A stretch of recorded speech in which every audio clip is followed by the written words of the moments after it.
Today is the 10th anniversary of 9/11, and I'm riding towards the financial district of Manhattan.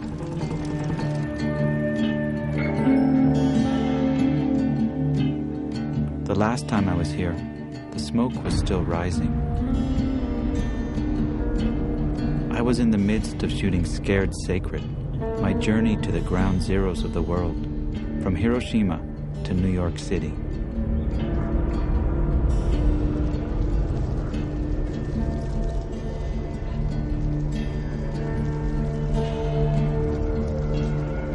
The survivors I met taught me to transform suffering into compassion, and compassion into action.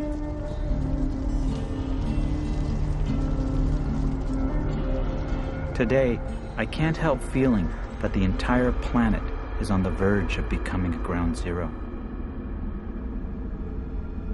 Everywhere I turn, I hear the deafening roar of collapsing economies, the cries of collapsing ecologies.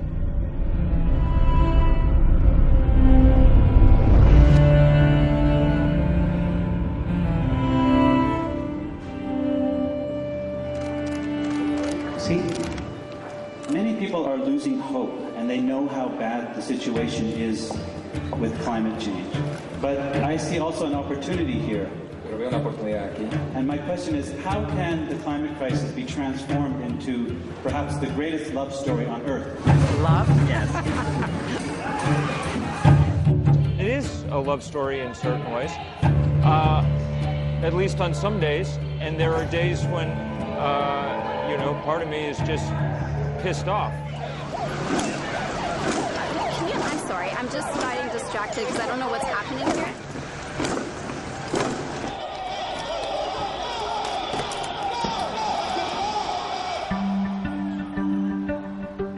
Love is the most democratic experience that exists. When one empathizes with another human being, another creature, all the barriers go down, all the boundaries are eliminated, all the distinctions in status and class goes by the wayside. Because if I empathize with you or another being, basically I'm saying I feel you as if you are me.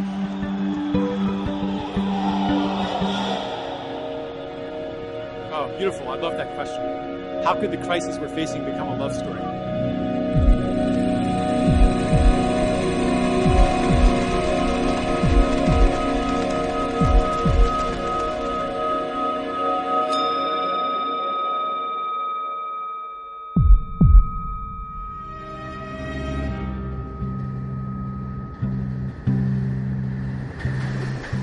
Great love stories involve yearning to be together, separation, forces that keep the lovers apart, and then they come back together in the end. Or like Romeo and Juliet, die tragically. And certainly the big separation that's happened here is the separation of humanity and nature, which has been brought about by a framework of thought and an ideology of development and domination and control and empire. I've come to understand that power and love are the two great forces that shape the world. Martin Luther King once said that love without power is sentimental and anemic, but power without love is reckless and abusive. In the winter of 2010, a perfect storm was brewing in the Middle East, as the pressures of a global economic crisis were compounded by the heartless power of authoritarian regimes.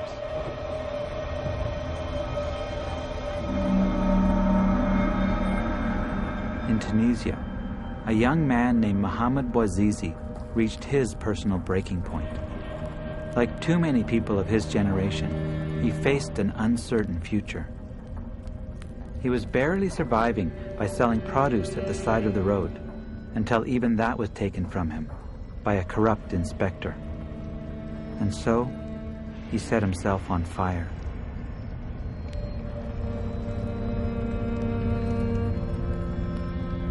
There was one glimmer of hope in his heartbreaking protest, that somehow it would make a difference. That single act became the spark that set off a chain reaction of revolution that is reverberating to this day.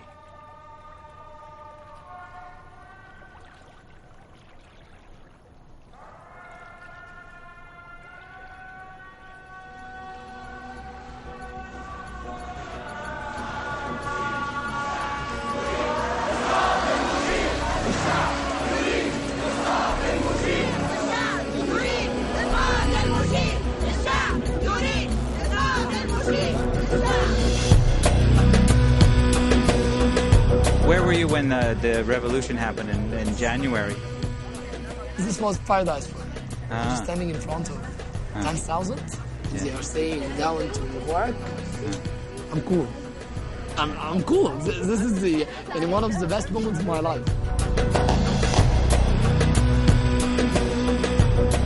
11 p.m. and the guy sells the state-owned newspapers. Yeah. Lies. We're just looking at him. We don't care about newspapers. We are the news. Yeah. Yeah, we are the news. We are 10,000 occupying Tahrir Square. At 12:30 p.m. they start bombing us with the canisters of gas. The first time I smelled gas, I fell down. I fainted. This was the first day in the revolution.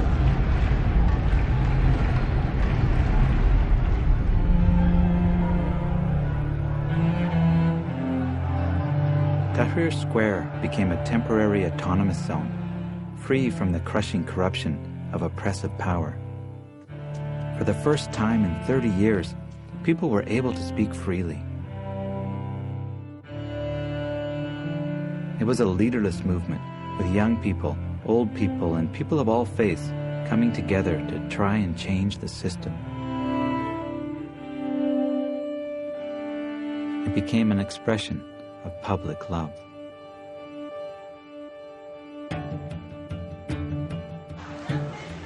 My brother told me, what are you doing, Amr? You still believing that you will do anything? That you will oust Mubarak?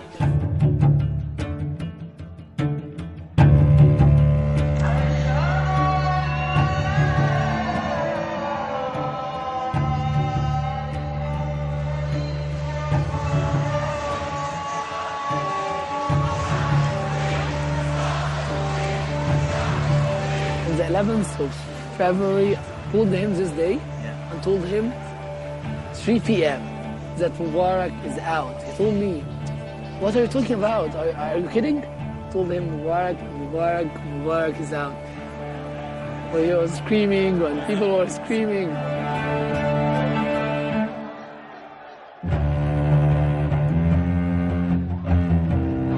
I told him on the 25th of January that halas, it's over. People are getting, they woke up. They woke up. Halas, they will never sleep again.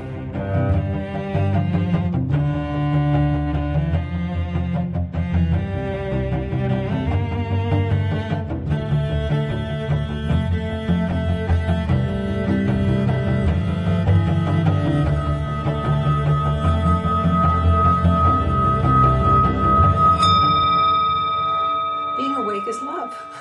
That's what it is. It's certainly not hate. It's certainly not fear.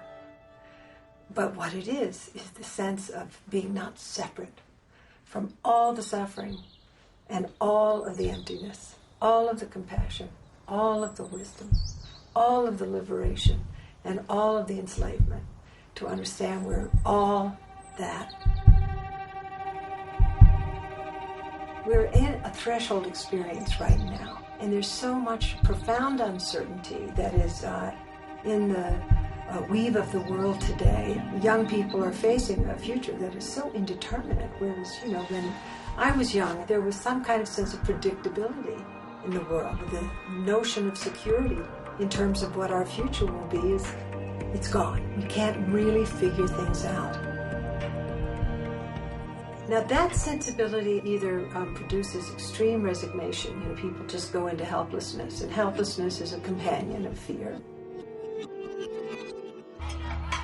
Or it produces engagement, which is a sort of unmediated quality of mind where you're just right out there. You just say, this is the biggest doggone adventure I've ever been in. This is, like walking the knife's edge. You have to be really on your toes. It reminds me of Philippe Petit walking between the trade towers. And we're on that wire right now. And it's a kind of crazy love. And it's, we're in this kind of situation where we don't have any time to waste.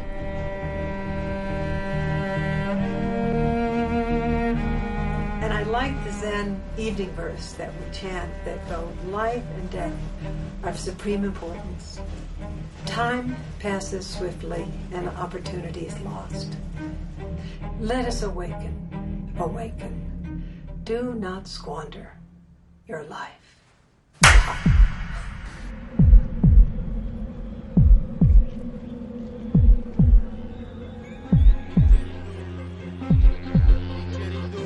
On May 15th, the spark of the Arab Spring caught fire in Spain, launching the European summer. In city squares across the country, hundreds of thousands gathered under the motto, "We are not goods in the hands of bankers." Todos los que estamos en el 15M y en este tipo de acciones ha sido como un llamado, ¿no? de tu conciencia al ver que tu problemática particular y la del vecino y la del hermano y la del amigo son problemáticas comunes, ¿no? Que es un problema ya global, colectivo. Spain is on the front lines of the economic crash that is shaking the planet. The country is spiraling into deeper and deeper debt, facing crippling austerity programs. There are times when 300 families a day are facing foreclosure.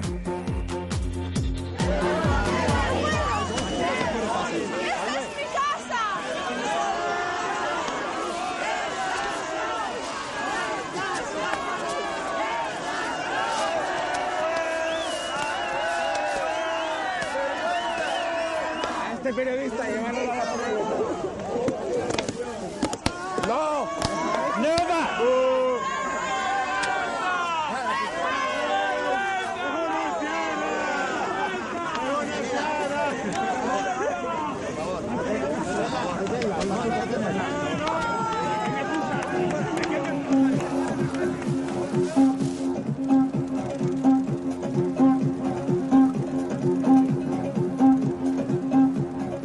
At last, politics are just marionetas. Marionettes? Puppets. Puppets, puppets. Exactly. Puppets. And politics, at last, are puppets of banks. Yeah. But banks are not democratic. We cannot vote for which bank we want to. And we say, oh, where is democracy? Everyone thinks different, we know. But all the people are agree that we are going to work with an assembly. We are going to work horizontally. We are going to work. Everyone can speak. Everyone can talk. Everyone. It's very interesting. It's not the ideology, it's the methodology. All over the world, people are using the language of horizontal to talk about how they're organizing now in assembly forms, and it implies attempts at breaking down power and not having hierarchy, having a form of direct democracy. But saying horizontal means all of that. It's kind of a shorthand for creating new social relationships now, which is amazing. Like in that crack opens something new in history, and it's that simultaneous horizontal space that comes out of crisis-type moments. The revolution here is from hierarchical to lateral power. That's the power shift. So increasingly, a younger generation that's grown up on the internet and now increasingly distributed renewable energies, they're measuring politics in terms of a struggle between centralized, hierarchical, top-down, and closed and proprietary versus distributed, open, collaborative, transparent. This shift from hierarchical to lateral power is going to change the way we live, the way we educate our children, and the way we govern the world.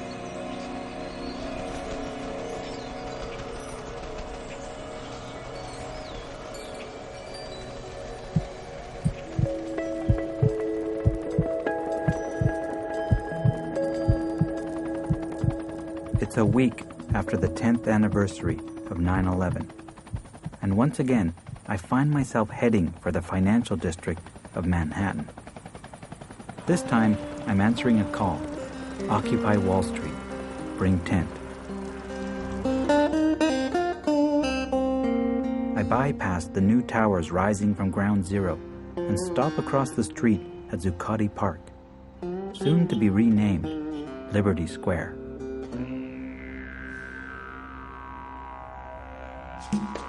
Hundreds of people are gathered together to create a Tahrir Square moment on this side of the Atlantic.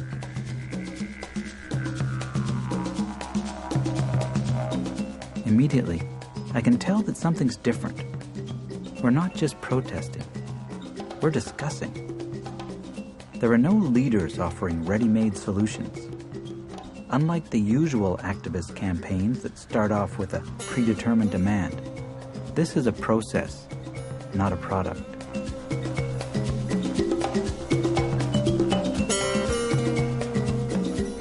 The police banned the use of megaphones, so we learned to amplify our own voices. Mic check. Mic check. Working group. Working group. Forward-backs. We are a body. We are a body. Of individuals. Of individuals. Discussing, mobilizing, and finding solutions. Discussing, mobilizing, and finding solutions. To create. To create. A better tomorrow. A better tomorrow. Ready? One, two, three, four.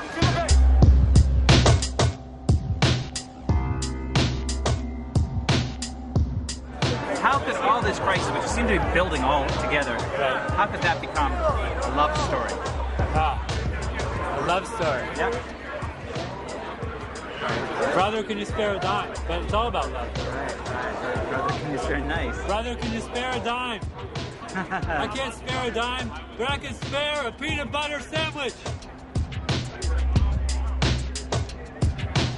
Wall Street has grown, and the rich top 1% in 2011 controls over 40% of the wealth. So they've run away with it, and they won't be regulated. We've got to start from the ground up. We've got to figure out how to build a country that's more equal and where 100% of the people in the country are looked after and have a good life, not just 1%. We're connected. There is no I. There's only we. What we're trying to do has never been done before. You look at Tahrir Square and the Arab Spring, and how amazingly inspiring that was. It was incredible, and it inspired this movement. But overthrowing a dictator is not the same as overthrowing neoliberalism, which is a absolutely decentralized, headless network that locks itself in and morphs and reaches into every aspect of our lives. And now that the Egyptians have overthrown Mubarak and have elections, now they have to learn how to overthrow neoliberalism, and that is really, really hard. So the truth is, we've never done this. Neoliberalism is a form of free market capitalism that currently dominates the world. It's an ideology that calls for the rule of the market above all and seeks to eliminate social services, privatize everything possible, and maximize profits. Does this mean that humans and Earth exist for the market and not the other way around? These pillars that are behind us and this feeling of this place, it's almost indicative of this old order that's actually falling apart. and we keep trying to prop it up again. Yeah. It looks really solid. Yeah. But it's not so solid, is it? No. So far, the response of the authorities to the debt crisis has been even more debt. And the response to the slowdown in economic growth, which is underneath the debt crisis, has been to try to coax a little bit more growth out of the system to keep things growing again. In other words, when what you're doing doesn't work, try even more of the same.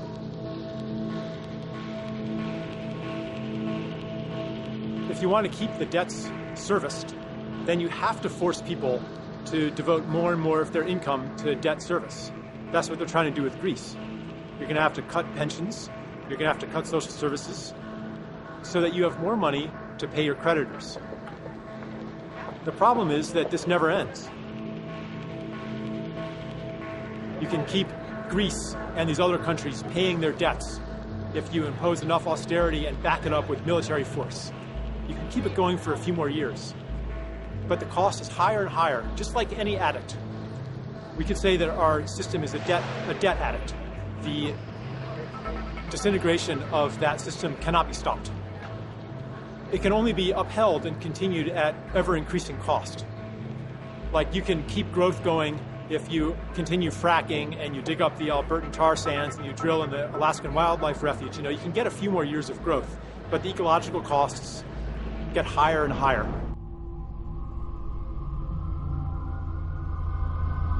The Alberta tar sands are the largest industrial project on the planet. What was once a beautiful boreal forest is now a ground zero.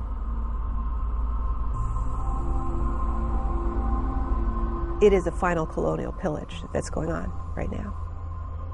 This is the vision, to save the economy by clawing away at the earth in the most violent way, pretending that climate change isn't happening.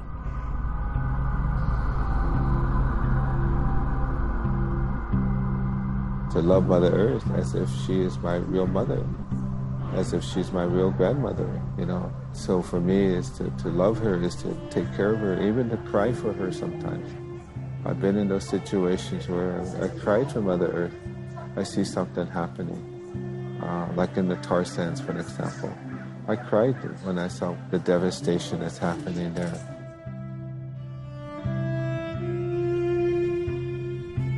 I had a nephew that worked for Syncrude. I said, what do you do, Shane? He said, I go around with this big garbage bag, he said, and I pick all the ducks out from around that pond, he said, and I put them in this garbage bag, and I throw them away in the garbage, he said. What is happening with our water? What is happening with our land and the animals and the skies? And we want to stop it. We don't want it to get any worse than this. We want it to stop it now. When my mother tells me stories about her childhood, she tells me how they used to walk, sometimes for days. Yeah. And they would camp when they're tired. Yeah. And stay there for a day or two, and then they'd keep going, go to the next place and in their traveling. And people don't do that anymore. You could look around you and whoever walks, right. No one walks over here ever. So we're walking.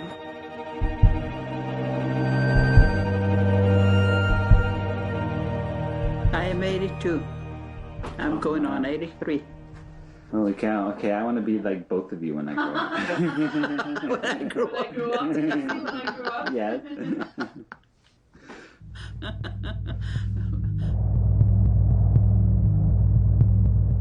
It's not about confrontation.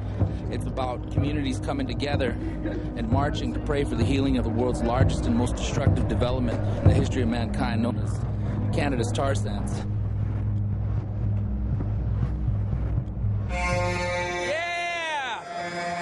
I think something to understand is that, when you're born in a community, that has been completely devastated by the energy infrastructure that's been built on the backs of our people, all across continental North America. You don't choose to get involved in this work. You're born into it. How could this climate crisis be framed as a great love story? Well,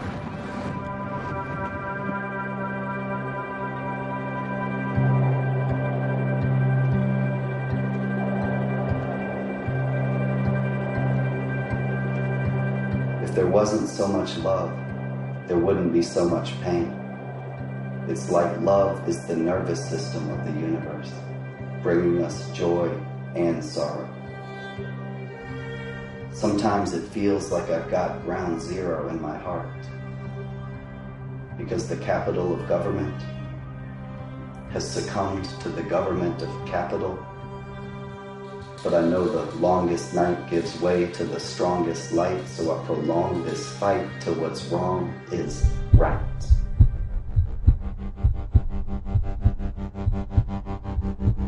The ecological crisis is deepening our love.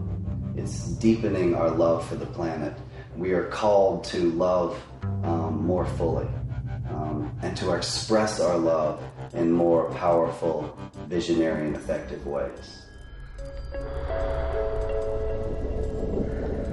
Lightning is continuously striking in 100 places every moment.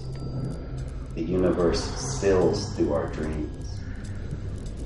The future belongs to the most compelling story.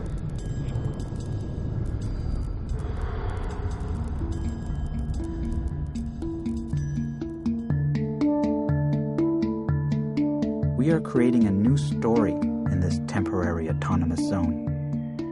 Yet, to the mainstream media, it seems as if this is not a story at all. Our numbers are still too small.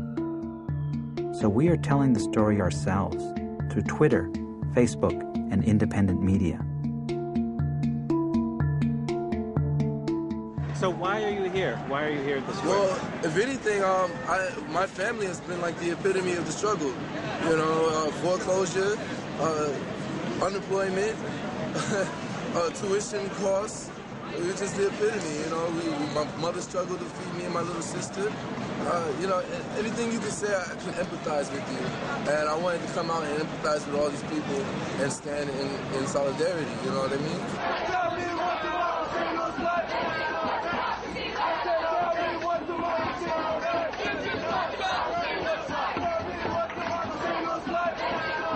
Well, yesterday was a big march. On our way back, we made it to about 12th and University. And on 12th and University, we had just pandemonium breakout.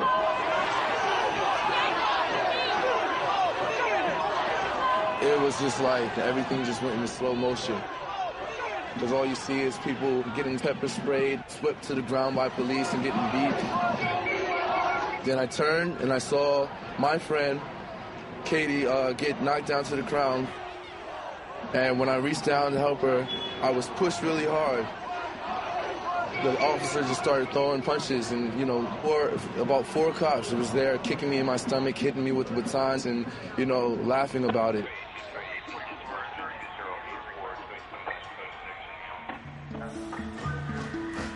The next day when I got out from being incarcerated, I came straight here, and we had double the numbers. So, I mean, I would do it again in a heartbeat. I'm here today, and I'm blessed, so it's all good. And you came back.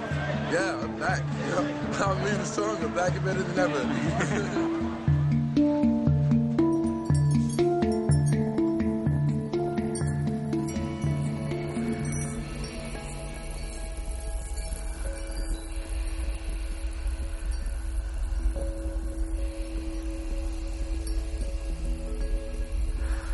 The essence of one being or one creation is love. That it's not something outside of ourselves. It's not something outside of anyone or anything. It's a part of who we are. Always has been. Through our experiences of life, it at times can be buried deep within. But it is within, because it's a part of the structure and within the creation of this being. It's a part of our DNA, and it's a part of all that cellular memory and all the stuff that scientists are figuring out about who we are. It doesn't get entangled with personality, per se. It's a presence of being, and it's a presence that comes from the creative source itself.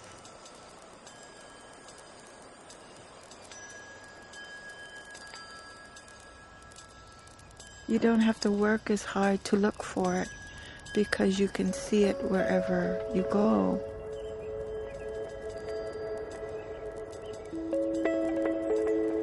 Want me to take it first?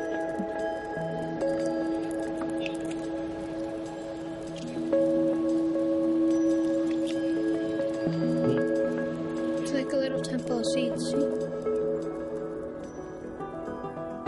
When I was little, I was really having a hard time in school because I was bullied a whole lot and I didn't really understand anything. And so I really like nature because when you go out into nature, it doesn't yell things at you. It doesn't tell you what to do. It doesn't tell you that you're a stupid idiot. Or it just makes you feel peaceful. And it doesn't make you think of any bad things like hurting yourself or anything. It really helps you out.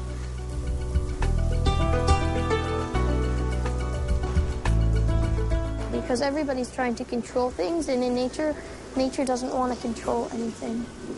Yeah, it just sort of goes, not because somebody makes a physical decision to do something, but just because it happens. What is justice? The heart of it is really longing for people to be able to grow and develop freely in a positive and constructive way. And so what are the conditions that allow for that? So that we're back to this notion that there can be no love where there's domination.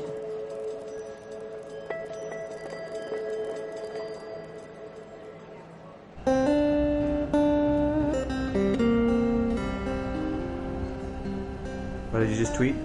I tweeted, I'm on my way to Occupy Wall Street, ground zero. Whoa!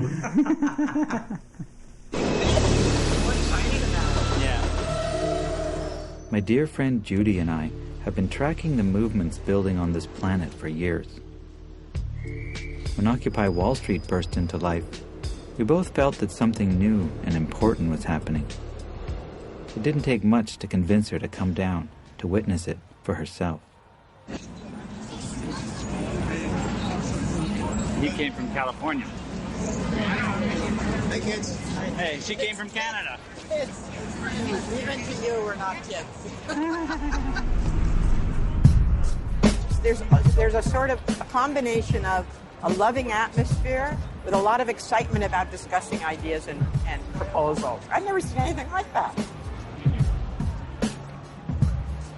Well, when you first asked this question, Velcro, because, you asked it a long time ago, I thought, what a stupid question. No. And now I actually see it happening. This is how it's happening, right? It is becoming a love story. And out of that love and that connection of people to each other, they're going to create a different way to do things. Martin Luther King said we have to create a beloved community. And that's happening now, right? It's happening. I can't stay away from this place. I don't watch television anymore. I eat here every day. The love story is people getting to know each other for a change based on their human experience. I've never felt so human in my life than coming out here. Watching the homeless get fed every day. Watching people who would not normally have dialogue with each other talk every day. I met a lady from North Carolina who said she'd never met a black man. And pardon her if she says something crazy, and I got it. I understood. She didn't want to be ignorant to certain things anymore. And that's the love story in itself for me, is just getting along. It's just a weird feeling. It's organic. It's what you think that humans are supposed to do. They're supposed to care for each other. They're supposed to settle their differences in conversation. I'm not scared. It's not about being scared. They finding out now. They not the ones with all answers. Okay. It took them centuries to find out that they don't know everything. Now, I'm mad too. I'm pissed off that white America is finally feeling the pinch. I'm mad, but I take advantage of it. I hit them to you feel that? You see that shit, don't you? That's how you got to get them. You talk to them. You know what I mean? You don't have to die physically. We dying emotionally. We dying financially. You know what I'm saying? It's killing me to look at my kids and know that they might not have nothing for real.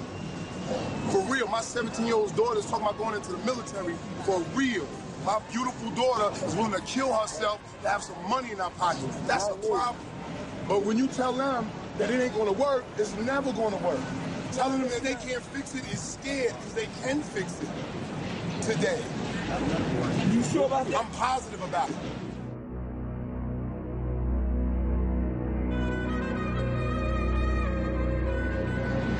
It's like we have two governments. One government is a financial, economic government playing by its rules, globalizing capital as the elected officials, nation states. And nation states have been overwhelmed. Democracy has been overwhelmed by this monopoly capital. And somehow we must find that to democratize capital. Capital belongs to all of us. It must be reasonably shared.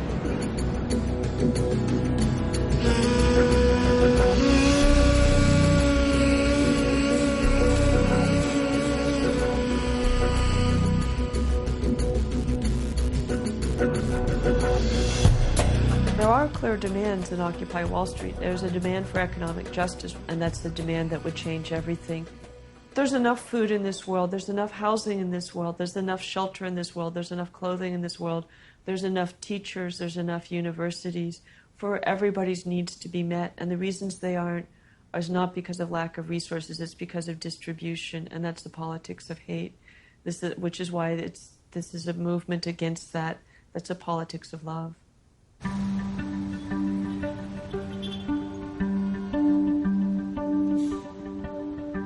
An economist says that essentially more for you is less for me. But the lover knows that more for you is more for me too. If you love somebody, then their happiness is your happiness.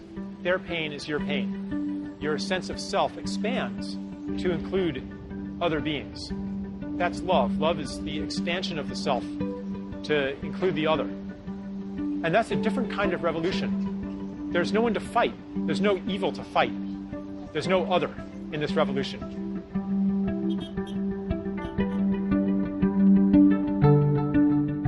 Having people disconnect, see one another as enemies is so crucial to the maintenance of that dominator system.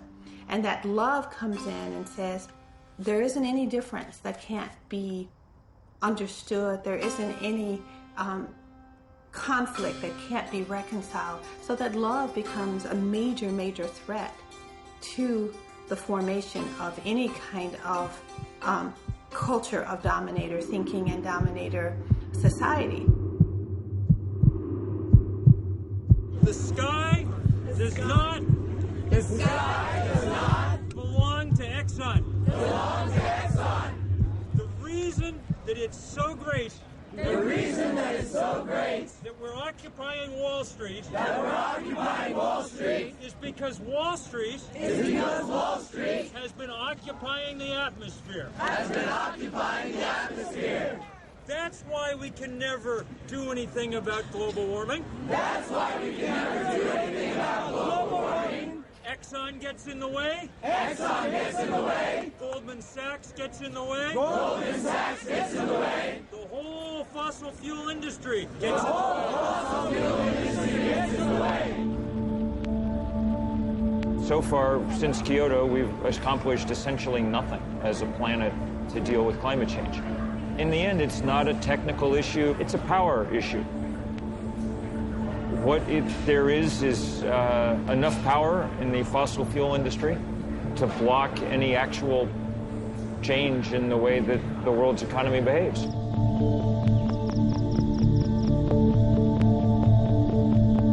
What we see is that the solutions to the economic crisis are the same solutions that we need for the ecological crisis, because we aren't just facing an economic crisis. We are facing a profound ecological crisis that is intimately linked to the same greed-based economic model, growth-based economic model, a model that can't ever say enough or have enough, that has no breaks. I mean, this same mentality that trashes people, trashes the planet.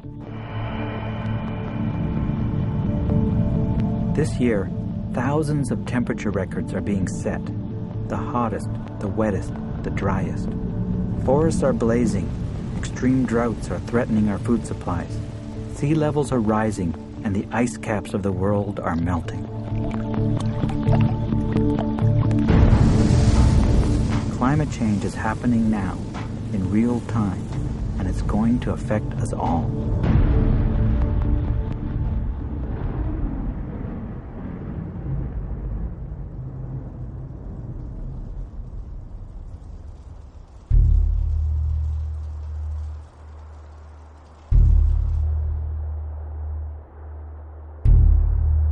My land is the most isolated and desolate land on earth where humans live. And that's called Greenland, or Galassit Nunad, the land of the people. The big ice, where I come from, is the clock of Mother Earth. It ticks and shows the changes. Wherever it is happening on Earth, that's where it shows up first. I live with the big ice, literally a few kilometers away from it, and seeing the big ice vanishing in the thin air. The old people at home, they have always known that Mother Earth changes. This time though, we are now 7 billion people. So this time, the impact of it will be far greater than ever before. We've spewed massive amounts of CO2 into the atmosphere from an industrial-based fossil fuel culture. And now we face the possibility of a mass extinction event in the next century. If we go up 2 to 3 degrees, which is now looking optimistic that we could hold it at that, our scientists say we could lose upwards of 70% of all the species of life on this planet by the turn of this century. That's a wipeout.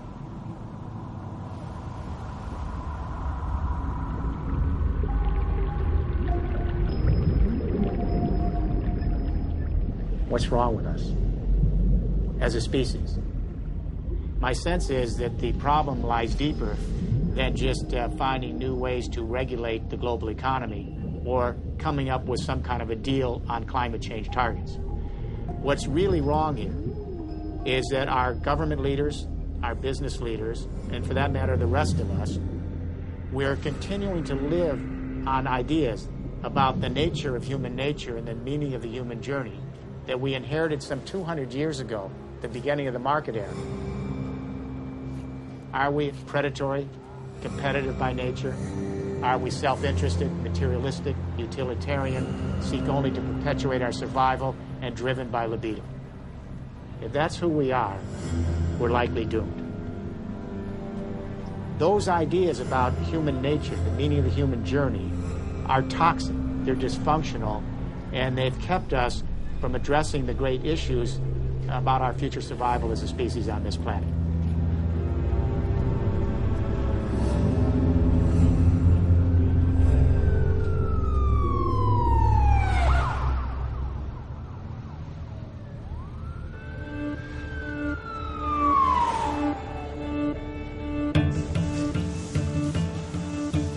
We have just received notice from Brookfield Industries, the owner of this park, that conditions are unsanitary and they will evict us at dawn.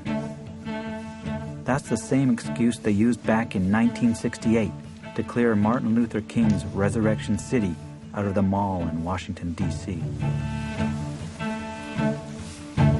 I believe this is the Occupation Wall Street's first stand. This is the first time that we will be taking a stand within the camp and saying, this is ours, we have claimed it, this is now Liberty Plaza, and we are fighting for the rights of all humanity. Occupy with your bodies! Occupy with your bodies! Occupy with your hearts! Occupy with your hearts! Occupy with your spirit! Occupy with your spirit!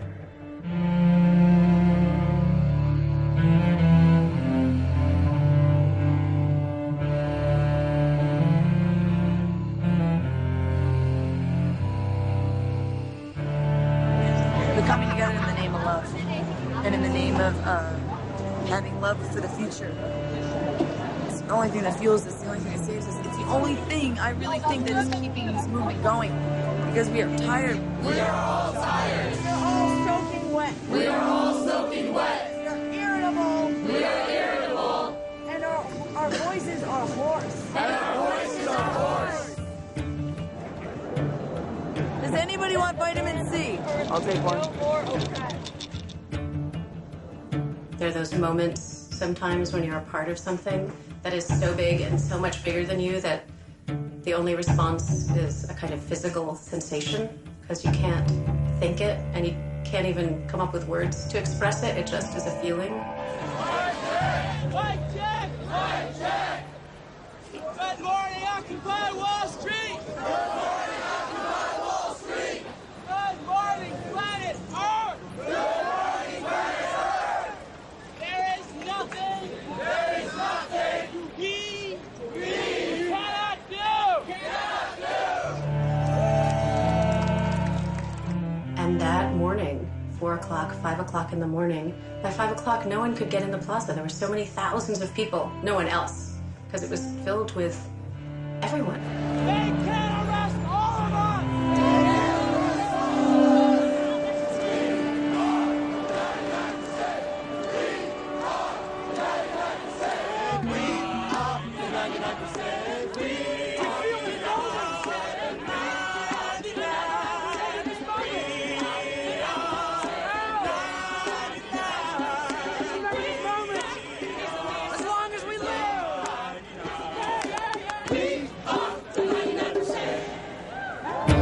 Just before dawn, we received news that the owners of the park backed down.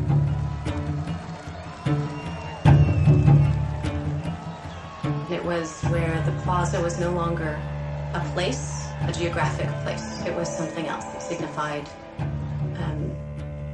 possibility. It signified us. It was ours. It was the beginning of a movement.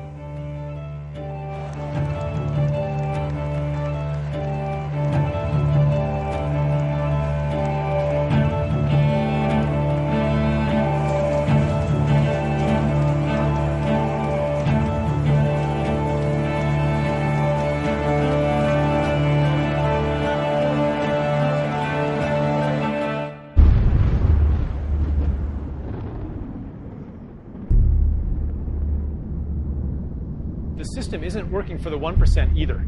You know, if you were a CEO, you would be making the same choices they do.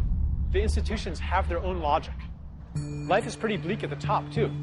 And all of the baubles of the rich, they're kind of this phony compensation for the loss of what's really important. The loss of community, the loss of connection, the loss of intimacy, the loss of meaning. Everybody wants to live a life of meaning. And today, we live in a money economy where we don't really depend on the gifts of anybody, but we buy everything. Therefore, we don't really need anybody, because whoever grew my food or made my clothes or built my house, well, if they died or if I alienate them, if they don't like me, that's okay. I can just pay somebody else to do it. And it's really hard to create community if the underlying knowledge is we don't need each other. So people kind of get together and they act nice, or maybe they consume together. But joint consumption doesn't create intimacy. Only joint creativity and gifts create intimacy and connection.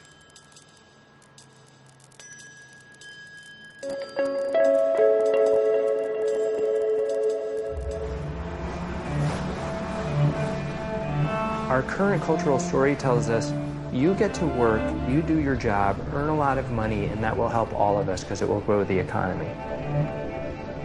Like if I work hard and spend hard, I'm actually helping everybody. The reward was you'll be able to buy things. Our paradigm is that we consume as much as possible. We acquire a lot of material goods. That causes the environmental crisis. But it turns out that this acquisitory way of living that we have is also failing in terms of providing us with a good quality of life. You know, people are up to their ears in credit card debt. They're losing their houses to mortgage foreclosures. They're working so much that they can't spend time with the people they love. Maybe we could find a way of life where we can make ourselves happy, be less acquisitive, and concentrate on the things that really make people happy, which happen also to use fewer environmental resources.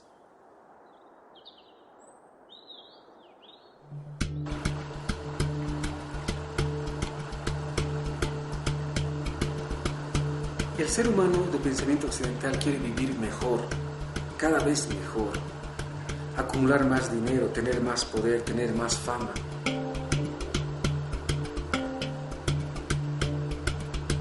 Unos cuantos tienen poder, fama, a costa del sufrimiento de millones de personas. Ese pensamiento está mal. No es producto del amor, es producto del egoísmo. Nosotros no queremos que vivamos mejor, no queremos vivir bien.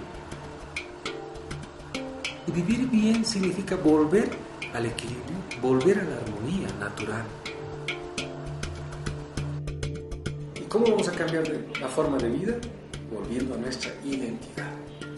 Esa identidad que es producto del profundo amor, del relacionamiento con nuestro lugar de vida. Bolivia is one of the world's first modern-day nation-states with an indigenous government. They call their political system plurinational. It aims to allow for the direct participation of all members of society. It's one of the most exciting social experiments I've seen. Esto significa muchos colores, muchos pueblos, muchos pensamientos también. Nadie es superior, nadie es inferior, pero todo es importante. Este no es una bandera, es un símbolo del equilibrio y la armonía. Que no es de Bolivia solamente, es del mundo también. Claro. Estamos en el inicio, en el amanecer de la historia de un nuevo tiempo.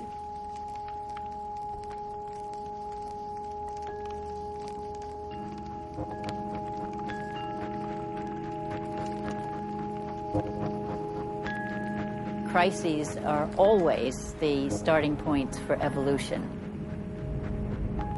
I'm a post-Darwinian evolution biologist, and I see a cycle in evolution where species go through a juvenile phase where they're very feisty and creative and acquisitive, and they reproduce like crazy and take all the resources they can get to do it, and of course bump off anyone who gets in the way.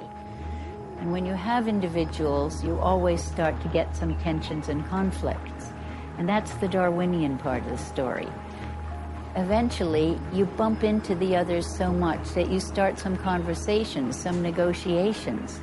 And those negotiations can lead into cooperative schemes that become so tightly interwoven that you can build a whole new unity at the next larger size level.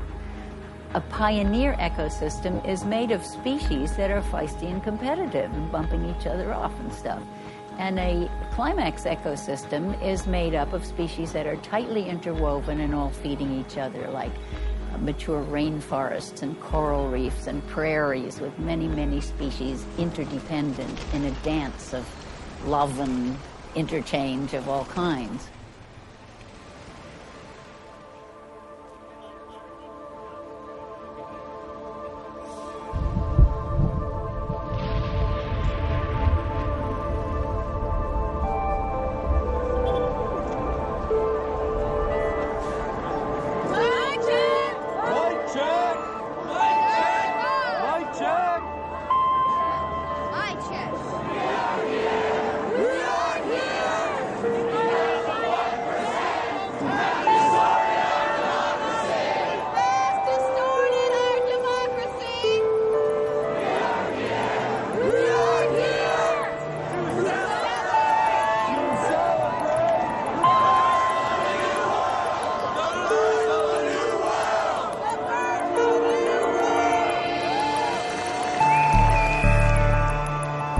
Today, I feel like anything, absolutely anything, is possible. In more than 950 cities, people are rising up together. In Madrid, more than 500,000 are filling the square. 300,000 in Rome, 10,000 in Berlin, thousands all across Canada, America, Australia, Africa, Asia, in 82 countries around the world.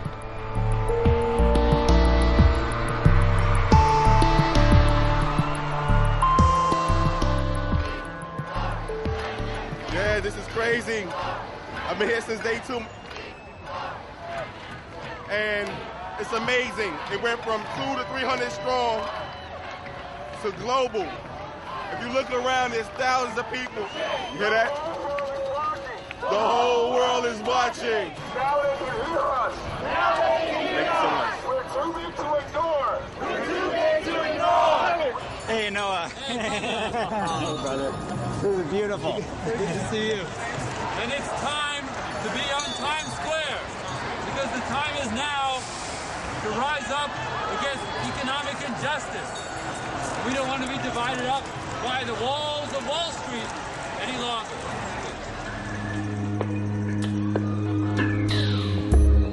We have arrived at our wildest dreams. As that one of the great signs people are carrying everywhere says, the beginning is near. I think the beginning is here, but the time is now.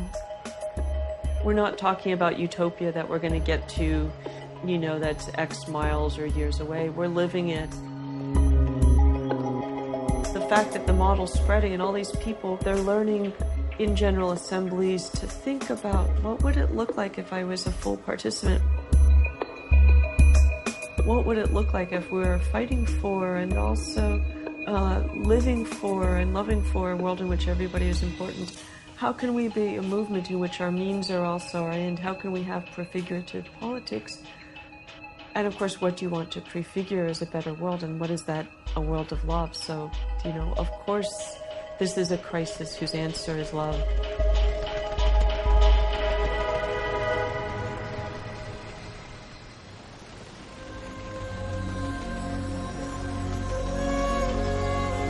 This is your love story. During the winter nights, the starlings create one of the most spectacular things in nature. It's called a murmuration in reference to the murmuring of the wings of the birds.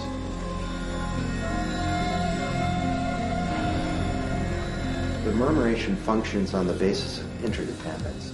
Somehow the birds behave as if the interest of the individual bird is consistent with the interests of the murmuration as a whole.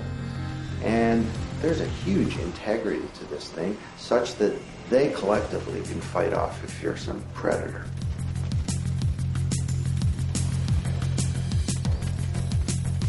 What if we were able to connect ourselves on a global basis with this massive network, these pipes of glass and air?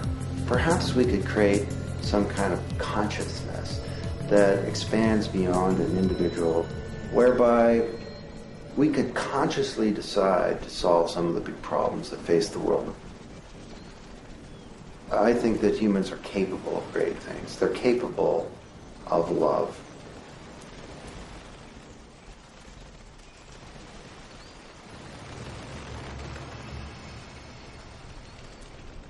There's a love emerging now that's coming from our creativity that's yearning for joining, because it can't fulfill itself alone. And as this yearning for expression of creativity and self-actualization, when it finds others, it starts to fall in love, but it's a love at the next level of creativity. It's excitement. It's vocational arousal.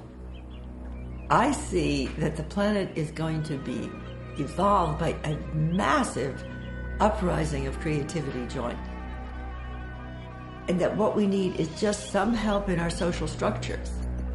Like we need alternative currencies, we need wheels where we meet instead of top-down structures, we need internet where more and more people find each other, and it's already almost there.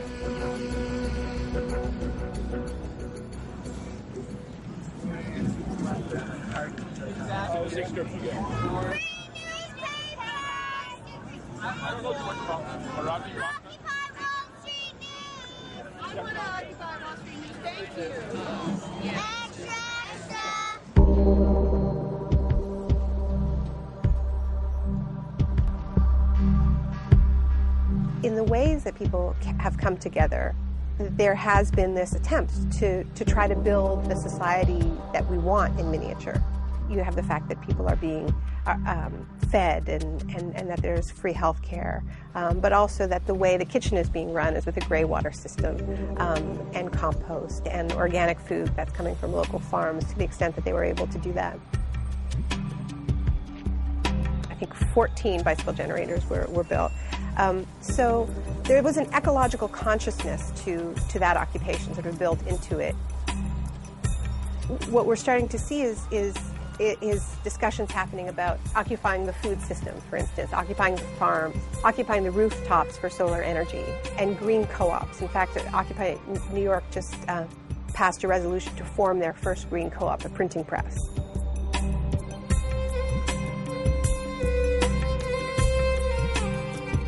What I find exciting is this opposition movement coming together with these alternatives that have been developed, and these two strains braiding together, and this movement that has come to realize that you actually need to confront power, and people who realize it isn't enough just to confront power. We have to have alternatives.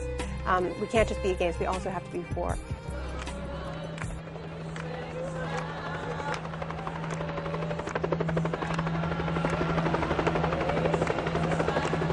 Every single day, man, you can see all these patrols going and the helicopters, and you are under this extreme stress all the time, and we knew that they were coming and shut it down, but we didn't know when. We're just trying to figure out a way that we can change the system. We don't know how to change the system, and it gets messy.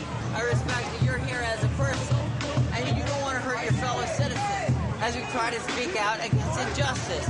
An economic system that is fundamentally misaligned in the corporate interest and against the people's interest. And that's all we're doing here. Hey, back up, back up, back up.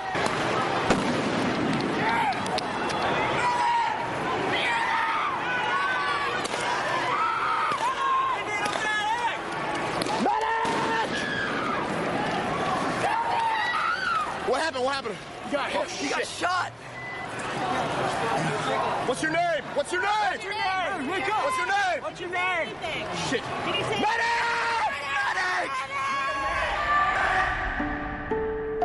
His name is Scott Olson, a Marine who survived 2 tours of Iraq, only to be almost killed at home.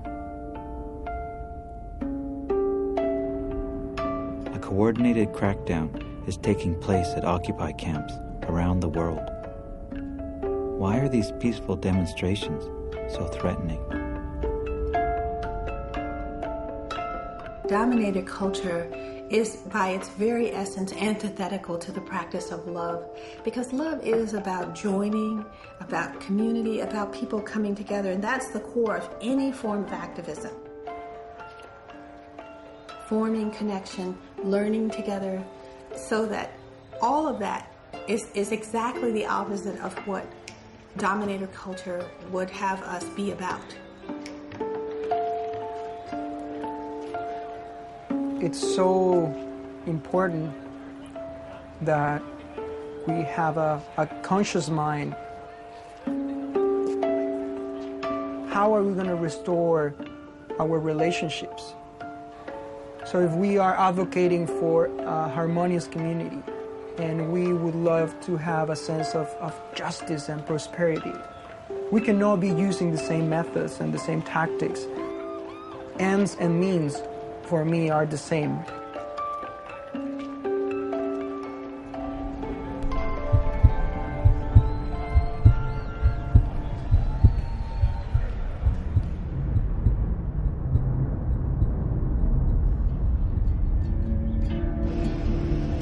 Winter came early this year.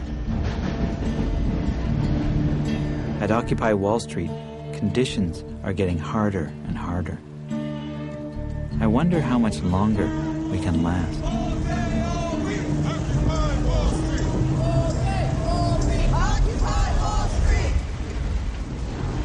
How are we going to occupy the winter? Not be afraid of the wind and the thunder.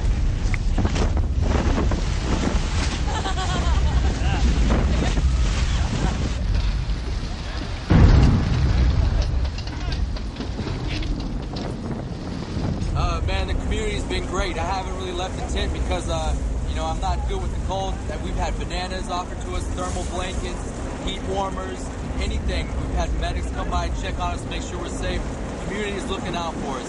So come join the revolution. It's all about love out here. Sweet. Dude, the question of the film that I'm making is how can the crisis become a love story? I think it already is a love story, and that's how history will document it. Carol, what? I sent you a Facebook request.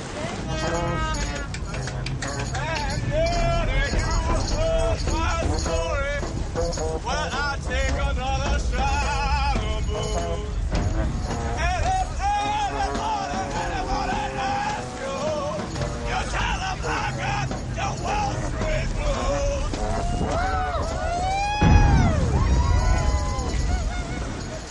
Look.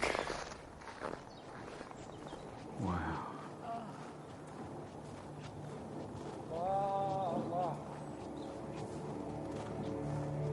We have to keep moving. Yeah, you keep walking. I will run. Don't worry.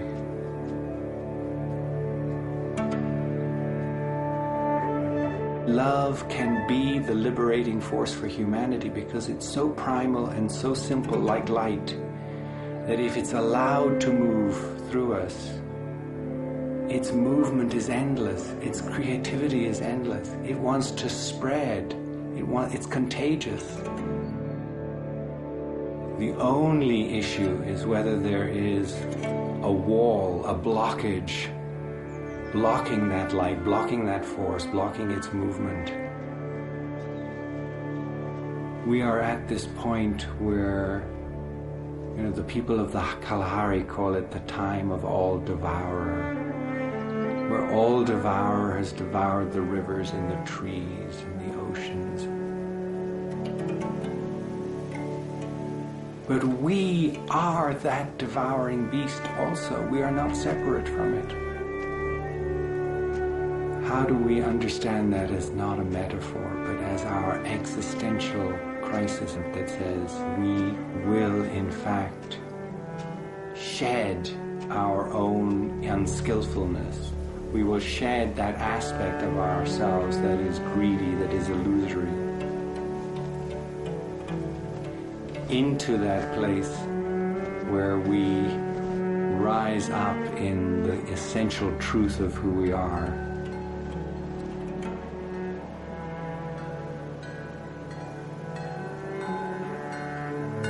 And we can be right next to the very jugular vein of transformation.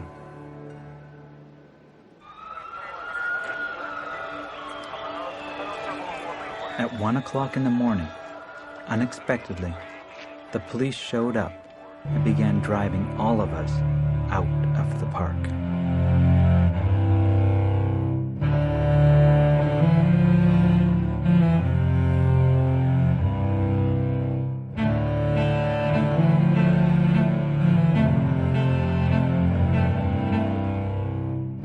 Everything we worked so hard to build here is gone.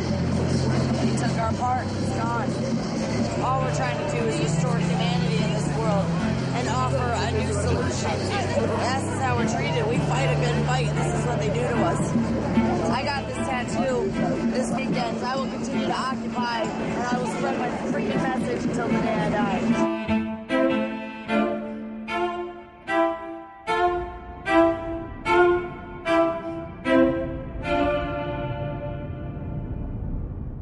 We're here right now, aren't we? We're here. This is the 99%. We're here. I'm here. He's here. We're all here. They're here. They're still occupying.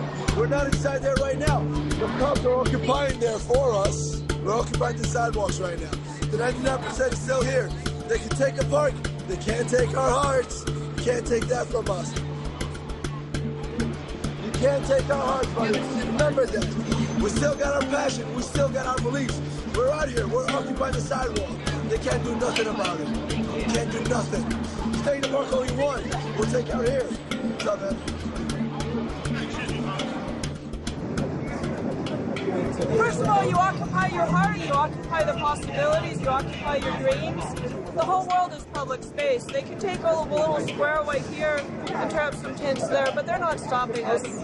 You know, this thing that you can tear up the flowers, but you can't stop the spring.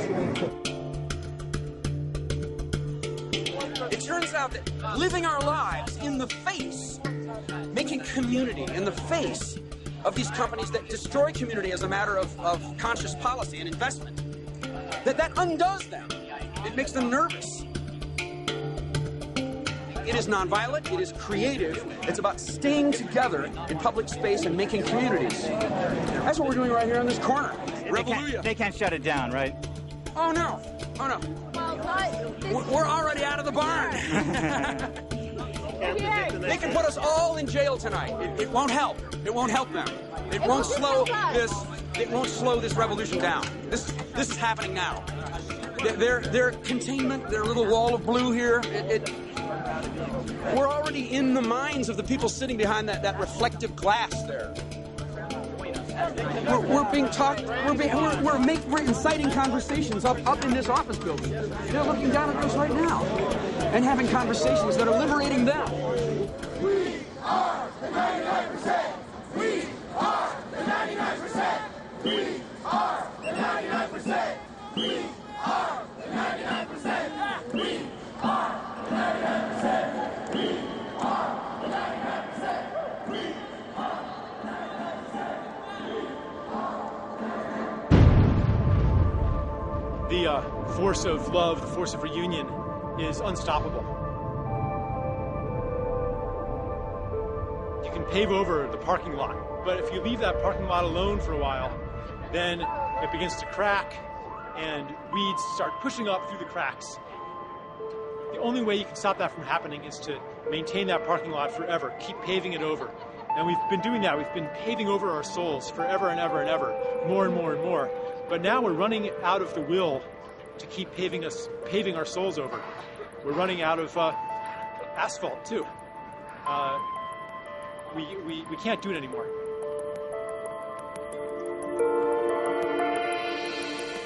Real change doesn't come without crisis. Childbirth doesn't come without crisis. I think that's happening with humanity now. Our growth has generated multiple crises and these are the contractions that are propelling us into a new world, whether we like it or not. But I think we're going to like it.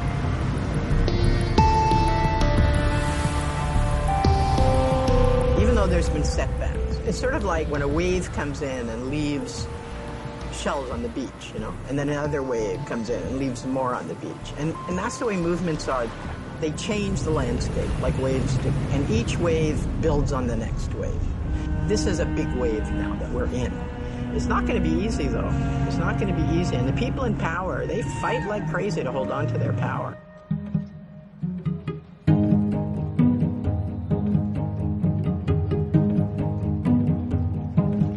This movement against the Keystone XL pipeline, the Occupy movement, Arab Spring, these are all signalers, I believe, of what is essentially the emergence of the world's biggest and most profound social movement.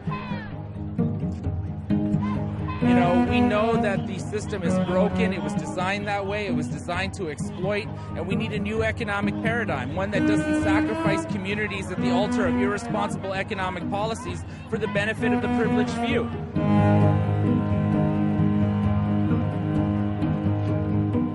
So, we've circled the White House about 3 deep in people all the way around. I've just walked all the way around to see the whole thing. It's unbelievable. This hasn't been done before as far as I know. For our time, this is what the civil rights movement was. This is the question on which you'll be counted 50 years and 100 years and 1,000 years hence.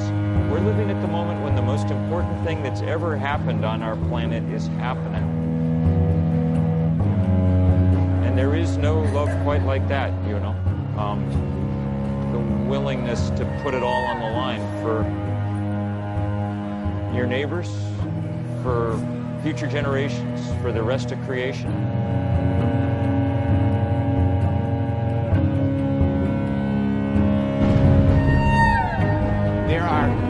moments in history where great civilizations are tasked with reinventing themselves or risking collapse. We have to begin to create the basis of an empathic civilization.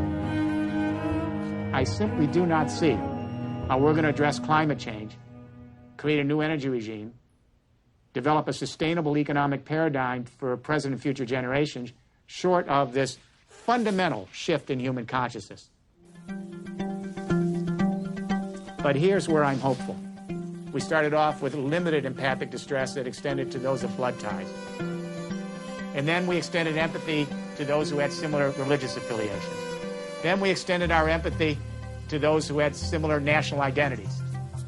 Is it a big stretch to imagine the next stage where we can extend our empathy to empathize with our entire species and our fellow creatures living in one biosphere, when we can go not just beyond political borders, but beyond human borders, and begin to see a borderless world where all life together is part of a single family? Then we really create a love story for the planet itself.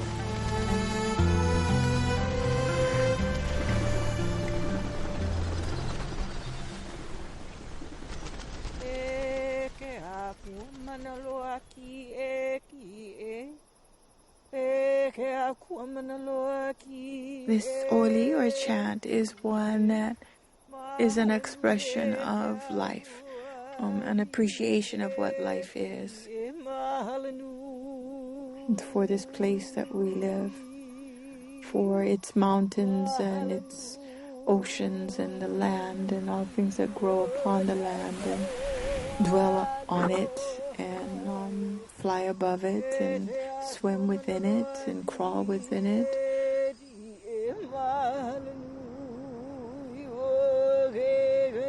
And to life itself, to the breath of life that each of us is given.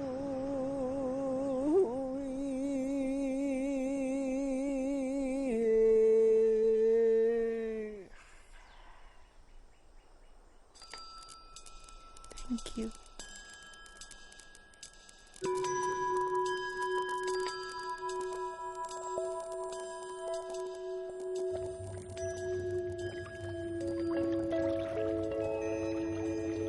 It's been a year since we first occupied Wall Street.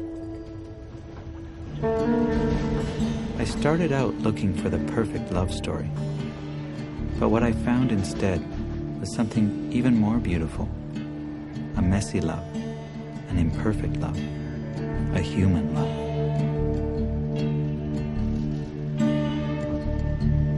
In this time of uncertainty, can I continue to love, even if it breaks my heart?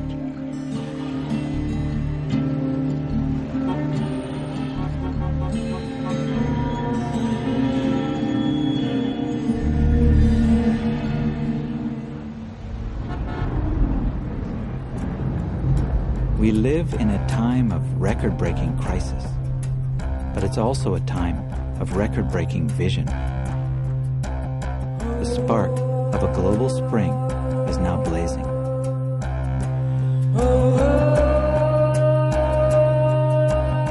Humanity is waking up to the fact that the dominant system of power is failing to provide us with health, happiness, or meaning.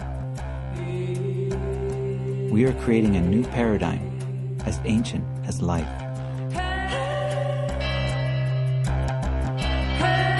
It's alive anytime, anyone, anywhere is creating justice, compassion, community.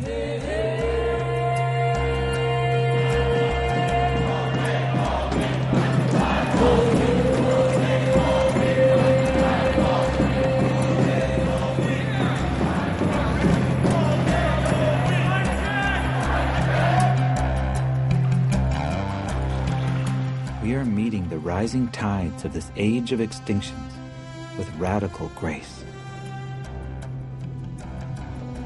It's a revolution of the heart, and it's the greatest love story on earth.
Yup. Yo. Just hold your fist high. We're a unified tribe. We unite for rights. Plus the fight. We deny beauty and light. Searching for a spiritual height. That's the fight. Yeah, we on a mission tonight. Wall Street. We keep the movement alive down in D.C. You know the people gon' thrive up in Boston. You know the spirit won't die out in Oakland. Occupy. Denver. We keep the movement alive. Seattle to San Diego. Yeah, the people gon' thrive in the Midwest. You know the spirit won't die. Organize then occupy. Just hold your fist high. We're a unified tribe. We unite for rights. Plus the fight. We deny beauty and light. Searching for a spiritual height. That's the fight. Yeah, we on a mission tonight. As I stand here before you, I'm prepared to draw you another picture. So consider this scripture a hieroglyph, artifact that you remember. A vast search for otherness brought us to this. Now if we use the time and we don't abuse the rhyme, thoughts create building blocks for a logical climb. Elevate past the present state. Hurry, wait, go as we solidify the Bible. Our matter to grow. Mountains increase. Mountains of peace shall overflow as you have a vision based on some traditions. You know the beautiful lights. Imagine from unspeakable heights. Spoke of grace as they interlace with tangible delights. Push the feeling through the glass ceiling. Now that's healing. It's the place where you interface to class past demons with daydreaming. Offering scenes of stimuli while I feed the planet firm in a world we should deny. Just hold your fist high. We're a unified tribe. We unite for rights. Plus the fight. We deny beauty and light. Searching for a spiritual height. That's the fight. Yeah, we on a mission tonight. Just hold your fist high. We're a unified tribe. We unite for rights. Plus the fight. We deny beauty and light. Searching for a spiritual height. That's the fight. Yeah, we on a mission tonight. Time viewed through the mind's eye is undefined. Why slit the belly of the heavens and the present will die. Whether it's joy division or the b-boy division, deploy the rhythm. Turn the volume up. Listen. Who chooses? Who loses? Who moves us? These days we're slaves with elusive nooses. Unseen. Searching for something. Went to the wrong store. Nurtured the wrong core. This ain't no encore. This is the first time you're letting your light shine. We're beaming through nighttime. It's a